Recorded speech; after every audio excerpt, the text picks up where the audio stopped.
Hello बच्चों, welcome to my channel Rajan science classes में आप सभी का स्वागत है। बच्चों, हम बात कर रहे हैं जीवों के जनन में। जीवों के जनन में हम आपके जनन के प्रकार के बारे में बात कर चुके हैं। जनन आपका दो प्रकार का होता है, लैंगिक जनन और एक अलैंगिक जनन। अलैंगिक जनन के बारे में हम लोगों ने पूर्णतः बात कर ली है। अब हम बात करेंगे लैंगिक जनन के बारे में।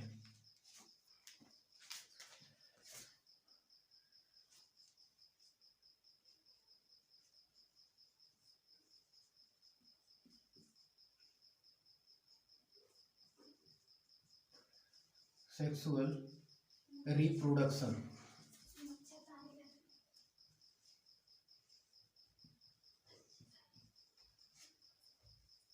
सेक्सुअल रिप्रोडक्शन, देखो बच्चों, ये क्या होता है आपका ऐसा जनन जिसमें दो विपरीत प्रकार के जनकों की आवश्यकता होती है, उसे हम क्या कहते हैं, आपका लैंगिक जनन कहते हैं।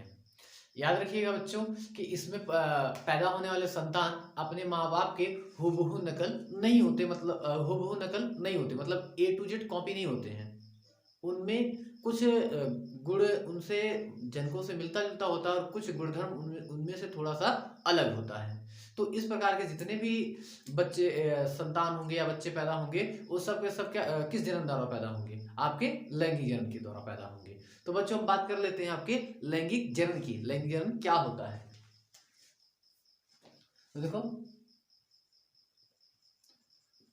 ऐसा जन्म जिसमें दो विपरीत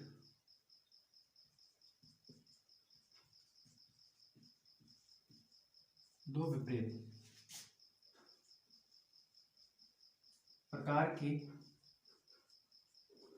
जनक की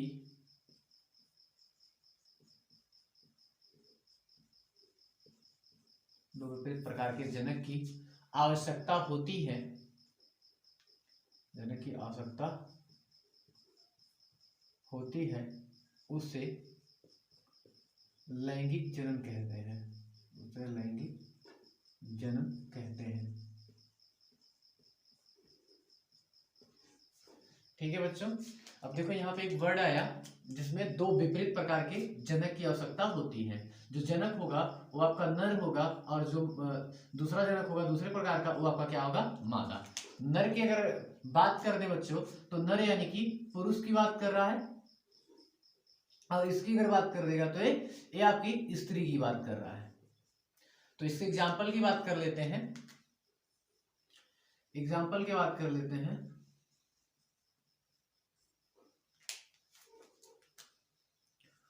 उच्च श्रेणी के पादप पादप एवं उच्च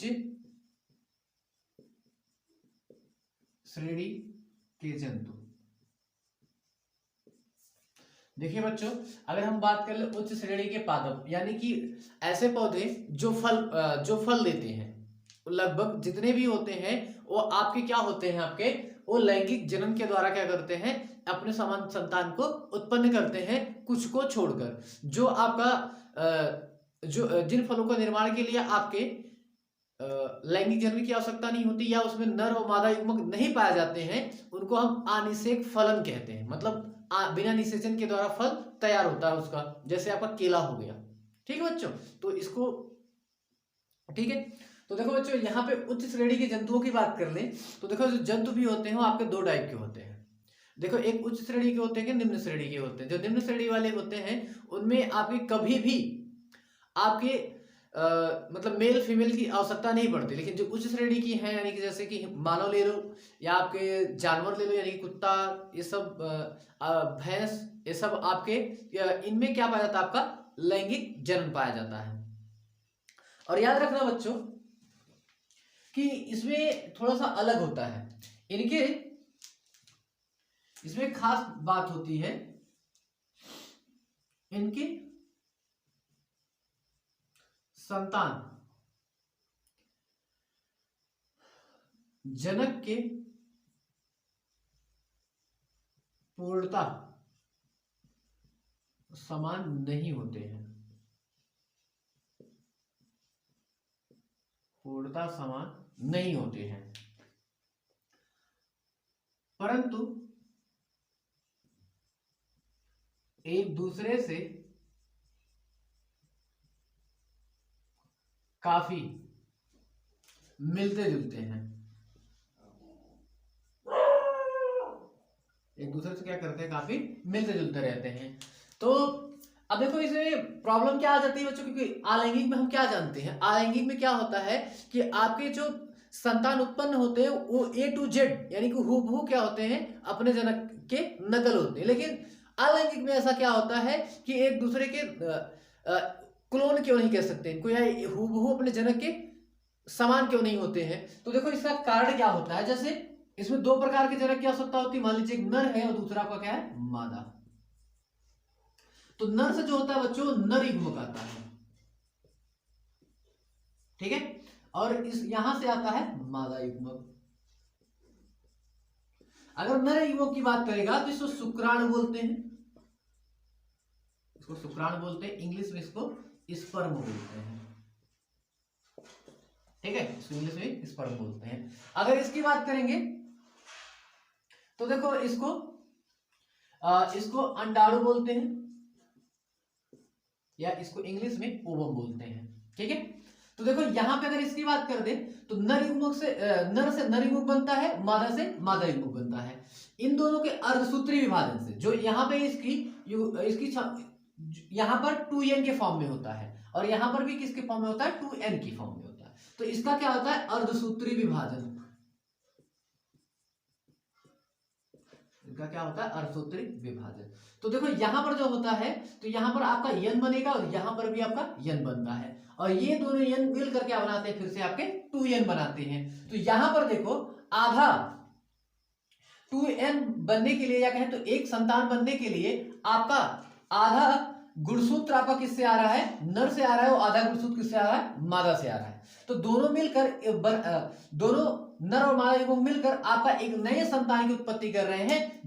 इसी कारण पूर्णता गुणधर्म किसी एक जनक से नहीं मिलता जुलता रहेगा, इसके अंदर जो भी लक्षण पाए जाएंगे इन दोनों से मिलते जुलते रहते हैं, ठीक है बच्चों। अब लैंगिक जनन की लक्षण की बात कर लेते हैं, हम इसको देखकर कैसे पहचान सकते हैं कि इसमें आपका लैंगिक जनन पाया जाएगा।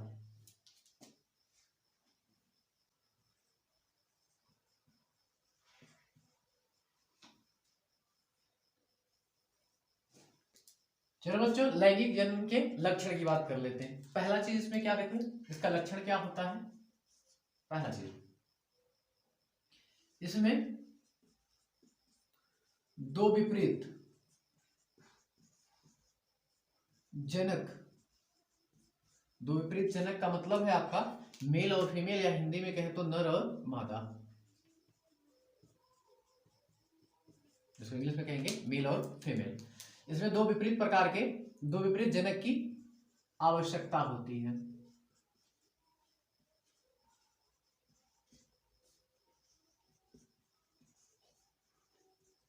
इसमें क्या होता है, दो विपरीत प्रकार के जनक की आवश्यकता होती है। इसमें देखो दूसरा पॉइंट क्या है, इसमें निषेचन के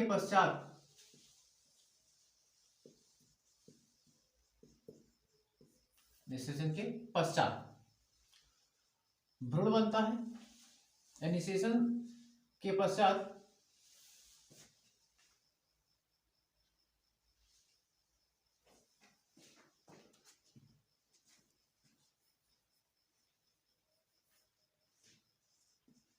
इसमें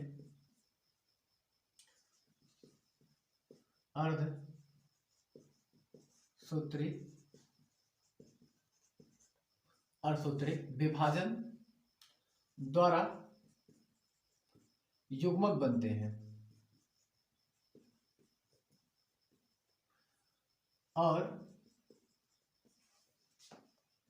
ये युग्मक मिलकर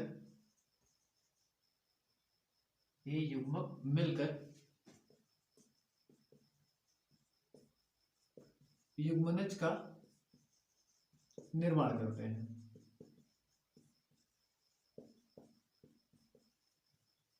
युग्मज का क्या करते हैं, निर्माण करते हैं। लेकिन अलैंगिक जनन में आपका ये सब बच्चों नहीं होता है। तीसरा पॉइंट क्या होता है, इससे उत्पन्न संतान, मतलब इस जनन के द्वारा, ऐसा लिख लेते हैं, इस जनन द्वारा उत्पन्न संतान को क्लोन नहीं कहते हैं, क्लोन नहीं होते, क्लोन नहीं होते हैं, नहीं होते हैं, परंतु अधिकतर अपने जनक के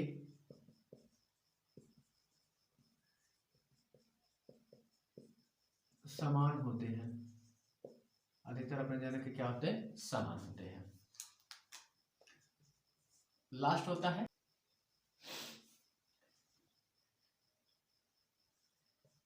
इसमें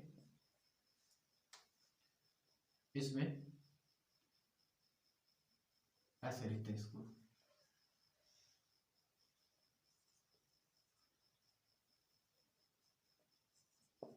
यह जनन उच्च पादपों और जंतुओं में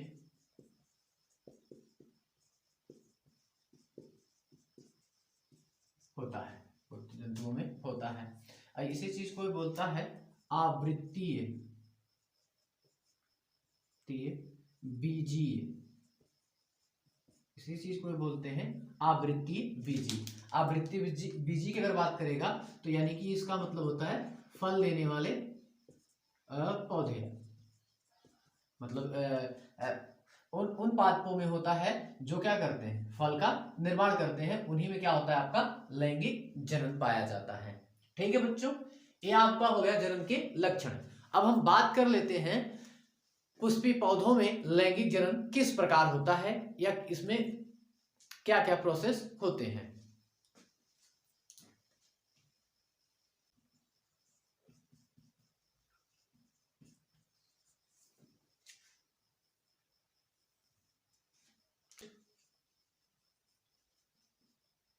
पादपों में, जिसको हम बोलते हैं पादप, यानी कि जो आपके उच्च श्रेणी के होंगे, ठीक है, उच्च श्रेणी के पादप की बात कर रहा है, ठीक है, उच्च श्रेणी के पादप यानी कि आपका जो फल देते हैं। ठीक है बच्चों, कुछ पादपों में जनन के लिए विशेष प्रक्रिया पाई जाती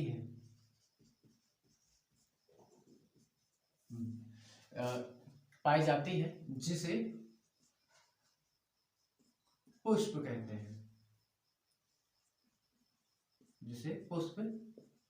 कहते हैं, पुष्प में जनन कोशिकाएं पाई जाती हैं, उसमें जनन कोशिकाएं पाई जाती हैं।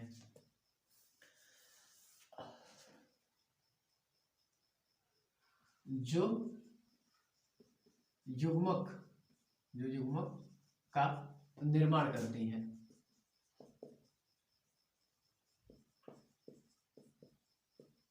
जो क्या करती हैं, युग्मक का निर्माण करती हैं।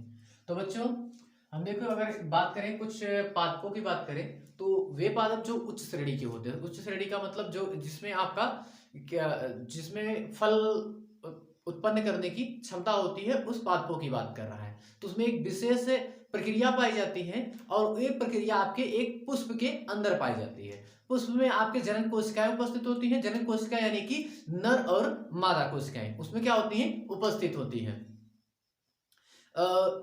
ये कोशिकाएं क्या करती हैं, आपस में युग्मक उत्पन्न करती हैं, यानी कि जो नर पार्ट होगा वो नर युग्मक बनाएगा और जो मादा पार्ट होगा वो क्या करेगा, मादा युग्मक बनाता है।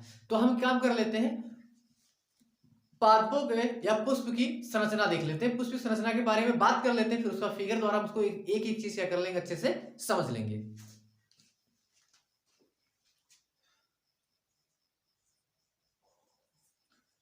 पुष्प की संरचना, structure of flower, structure of क्या होता है, स्ट्रक्चर ऑफ फ्लावर। तो देखिए बच्चों, स्ट्रक्चर ऑफ फ्लावर क्या होता है। अगर फ्लावर की बात करेगा तो फ्लावर में कुछ चीजें निम्न होती हैं। जैसे पहली चीज कि अगर फ्लावर की नीचे से हम बात करें तो फ्लावर में आपका बाह्य दलपुंज पाया जाता है, दलपुंज पाया जाता है। आप उसके अंदर बाह्य दलपुंज और दलपुंज के अंदर आपका इस पुंकेसर पाया जाता है। पुंकेसर यानी कि जो पुष्पी पादप होते हैं उन पौधों का नर भाग, और उसी के अंदर आपका पाया जाता है स्त्री केसर। स्त्री केसर यानी कि पौधों का फीमेल पार्ट। पहले हम इसको देख लेते हैं, फिर फिगर के द्वारा समझ लेते हैं कि चीजें कहां कहां पर आपकी पाई जाती हैं। ठीक है बच्चों, पुष्पी पादपों में लैंगिक जनन के मुख्य अंग पुष्प रूप में पाए जाते हैं, जिन्हें बाह्य दलपुंज,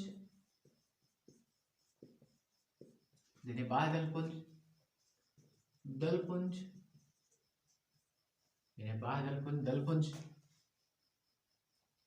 बाह्य दलपुंज। इसके बाद आपका होता है पुंकेसर या पुमंग, इसी को बोलते हैं पुंकेसर, तथा स्त्री केसर जिसको जायांग बोलते हैं, पाया जाता है, कहते हैं, जिन्हें कहते हैं बाह्य दलपुंज,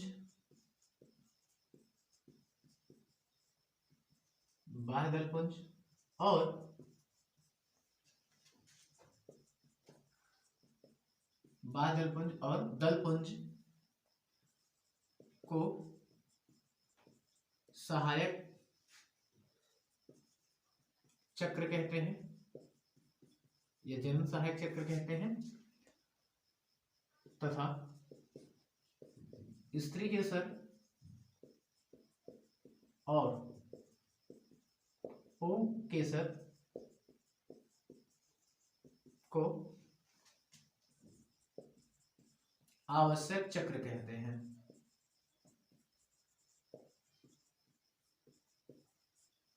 अब देखो बच्चों, अगर पुष्प में बात कर ले इनकी संरचना किस प्रकार व्यवस्थित होती है, तो सबसे पहले अगर एक पुष्प की बात करेंगे तो पुष्प में सबसे पहले एकदम पुष्प है, मान लीजिए पुष्प है, तो एकदम बाहर आपका सबसे पहले होता है बाह्य दलपुंज, फिर बाह्य दलपुंज के ठीक अंदर होता है आपका दलपुंज, और दलपुंज के ठीक अंदर की तरफ होता है आपका पुंकेसर, और पुंकेसर के एकदम बीचों बीच में, यानी कि पुंकेसर के एकदम बाद, एकदम आपके फ्लावर के एकदम बीचों बीच में आपका पाया जाता है स्त्री केसर। तो देखो बच्चों क्या होता है, बाह्य दलपुंज, फिर इसके बाद होता है दलपुंज, फिर इसके बाद आपका होता है पुंकेसर, और फिर इसके बाद होता है आपका स्त्री केसर। इसके बाद आपका क्या होता है, स्त्री केसर। ठीक है बच्चों, तो हम पुष्प की संरचना देखो बच्चों, ये आपके पुष्प की संरचना है। पुष्प की संरचना में एक 1 बाय 1 सबकी बात करते हैं। देखिए बच्चों, ये होता है आपका बाह्य दलपुंज। बाह्य दलपुंज का कार्य क्या होता है पुष्प में? वो बाहर से अगर उसको देखेंगे तो हरी पत्ती नुमा होता है। और ये क्या करता है कि जब आपका पुष्प कली अवस्था में होता है तब उसकी क्या करता है? रक्षा करता है। फिर इसके बाद आपका क्या आता है? दलपुंज। दलपुंज की अगर बात करें तो दलपुंज जो होता है ये आपका रंगीन होता है, मतलब कलरफुल होगा। कई कई टाइप के, मतलब अलग अलग पुष्पों में अलग अलग रंग होता है, इसलिए इसको सिर्फ रंगीन बोल देंगे। ये रंगीन होता है और ये क्या करता है? जननांगों को कीटों से क्या करता है? सुरक्षा प्रदान करता है। और जो आपके परागकण होते हैं, परागकण होते हैं उनको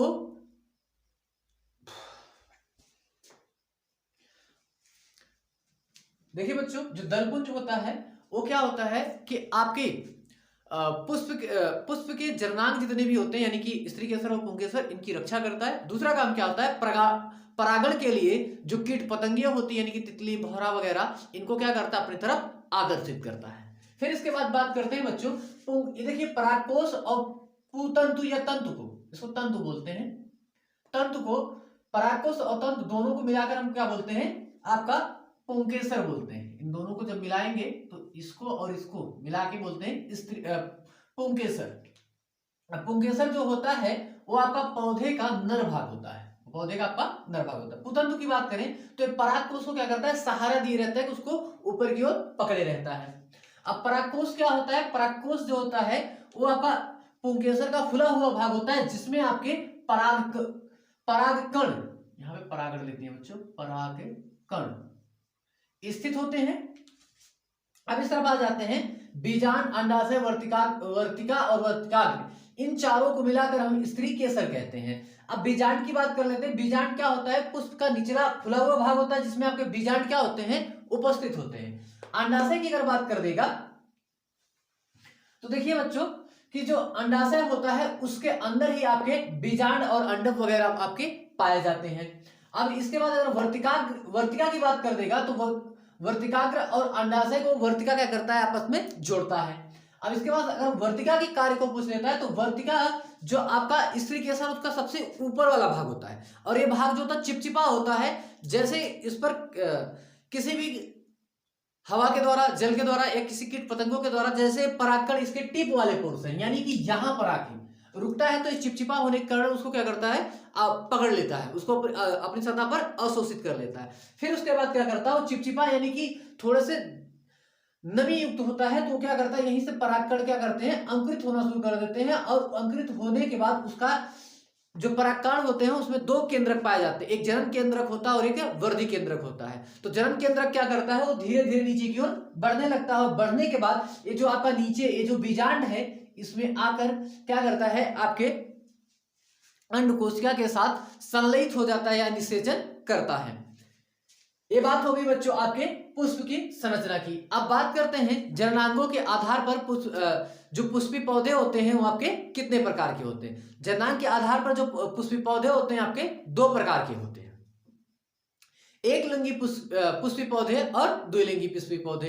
एक लिंगी पुष्पी पौधे यानी कि जिसमें या तो आपका नर पार्ट पाया जाता हो या तो मादा पार्ट पाया जाता हो, वो सब के सब आपके क्या कहलाते हैं? एक लिंगी। जैसे अगर हम बात कर लें, जैसे आपका तरबूज, खरबूज, ये सब के सब आपके क्या होते हैं? एक लिंगी होते हैं। इनमें आपका सिर्फ एक ही जनक पाया जाता है, या तो स्त्री केसर रहेगा, सॉरी, या तो मादा पार्ट होगा या तो नर पार्ट होता है। ये आपके एक लिंगी की खासियत है। और द्विलिंगी की अगर बात कर देगा तो इसमें दोनों एक ही साथ उपस्थित होते हैं, जैसे कि इस पुष्प में बताया गया है।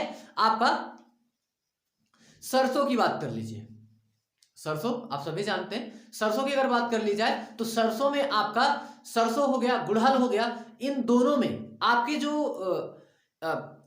नर भाग होता है और आपका मादा भाग होता है, दोनों एक साथ में ही क्या होते हैं? उपस्थित होते हैं। तो इनको, इन पुष्पी पौधों को द्विलिंगी पुष्पी पौधे कहते हैं। ठीक है बच्चों,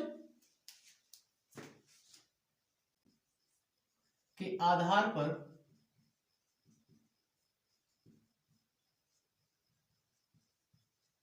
पुष्पी पौधे दो प्रकार के होते हैं,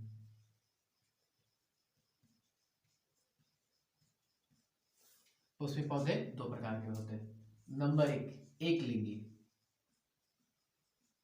एक लिंगी,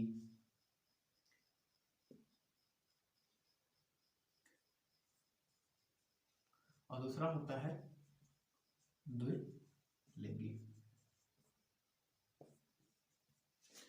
इसको इंग्लिश में बोलते हैं यूनिसेक्सुअल, यूनिसेक्सुअल। और इसको जो होता है द्विलिंगी, इसको बोलते हैं बाई सेक्सुअल। क्या बोलते हैं? बाइसेक्सुअल। ऐसे पुष्पी पौधे जिनमें केवल स्त्री केसर अथवा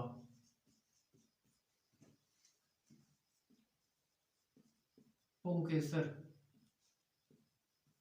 ही पाया जाता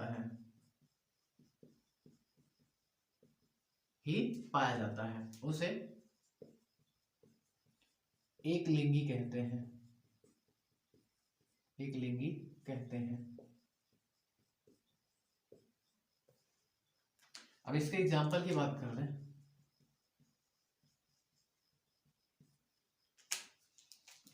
क्या होता है आपका? तरबूज। क्या होता है आपका? तरबूज। और इसके बाद पपीता आदि, ये आपके एक लिंगी कहलाते हैं। ऐसे पुष्पी पौधे जिनमें स्त्री केसर और पुंकेसर दोनों एक साथ उपस्थित होते हैं, उन्हें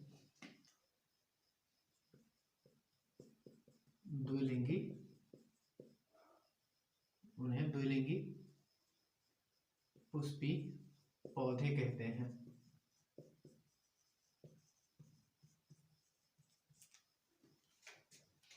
एग्जाम्पल, अगर इसके एग्जाम्पल की बात कर देगा तो आपका सरसों, मटर, गुड़हल आदि। देखिए बच्चों, द्विलिंगी क्या होता है? ऐसे पुष्पी पौधे जिनमें स्त्री केसर और पुंकेसर दोनों एक साथ उपस्थित होते हैं, उन्हें द्विलिंगी पुष्पी पौधे कहते हैं, जैसे सरसों और मटर। बच्चों ये आपका जननांगों के आधार पर विभाजन सिर्फ पुष्पी पौधों में नहीं, आपके जंतुओं में भी होता है। अगर ह्यूमंस की बात करेंगे तो ये आपके एक लिंगी केस में आ जाते हैं। अगर आपके केचुआ की बात करें तो केचुआ जो होता है आपका द्विलिंगी में आ जाता है। केचुआ में नर पार्ट और मादा पार्ट दोनों एक ही साथ और एक ही केचुए में उपस्थित होते हैं, तो केचुआ आपका क्या हो जाता है? द्विलिंगी। और अगर हमारी बात करें यानी कि ह्यूमंस की बात कर लेगा तो सबके सब क्या होते हैं? एक लिंगी। अब बच्चों, जननांग अंगों के आधार पर जननांग अंगों के आधार पर पुष्पी पौधे दो प्रकार के होते हैं, इसके बारे में डिटेल में हो गया। अब हम बात कर लेते हैं बच्चों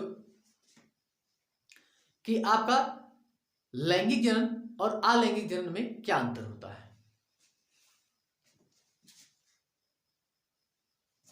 चलिए पहला पॉइंट इसकी बात करते हैं।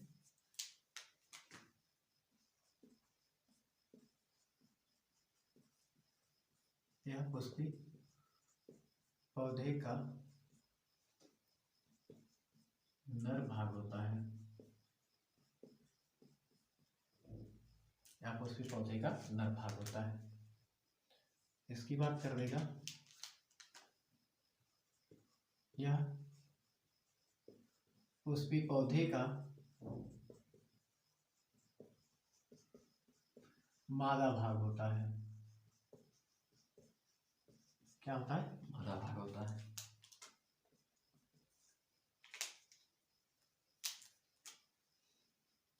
इसके प्रत्येक इकाई को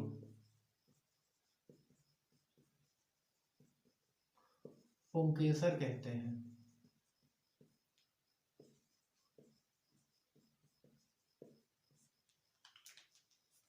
अगर स्थिकेसर की बात कर देगा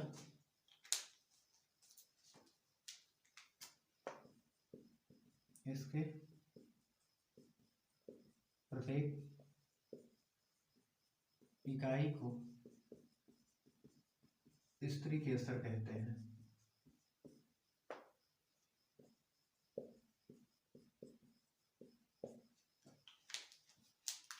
अब देखो इसकी बात कर लेते हैं। पुंकेसर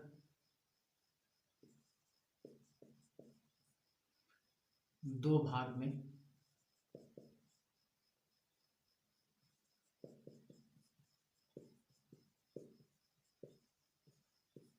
विभक्त होता है। पहला है आपका तंतु या पूतंतु किसी में लिखा जाता है बच्चों, और दूसरा है आपका परागकोश। क्या होता है आपका परागकोश। पूतंतु आपका लंबा वाला पार्ट होता है जो परागकोश को सहारा देता है, और परागकोश आपका क्या होता है बच्चों, जिसमें आपके परागकण उपस्थित होते हैं।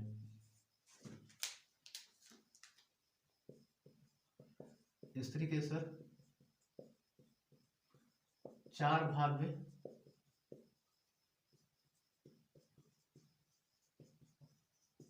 विभाजित होता है। पहला भाग इसका होता है आपका वर्तिकाग्र, दूसरा होता है आपका वर्तिका, तीसरा भाग होता है आपका अंडाशय या इसी को अंडक बोलते हैं। चौथा पार्ट इसका होता है आपका बीजांड। देखिए बच्चों, ये आपके हो गए पुंकेसर और स्त्रीकेसर में अंतर। ठीक है बच्चों, आज का वीडियो यहीं पे समाप्त करते हैं। मिलते हैं आपसे अगले वीडियो में। अगर मेरे द्वारा दी गई जानकारी आपको इन्फॉर्मेटिव लगे तो मेरे चैनल को सब्सक्राइब और लाइक और अपने दोस्तों के साथ शेयर जरूर करें।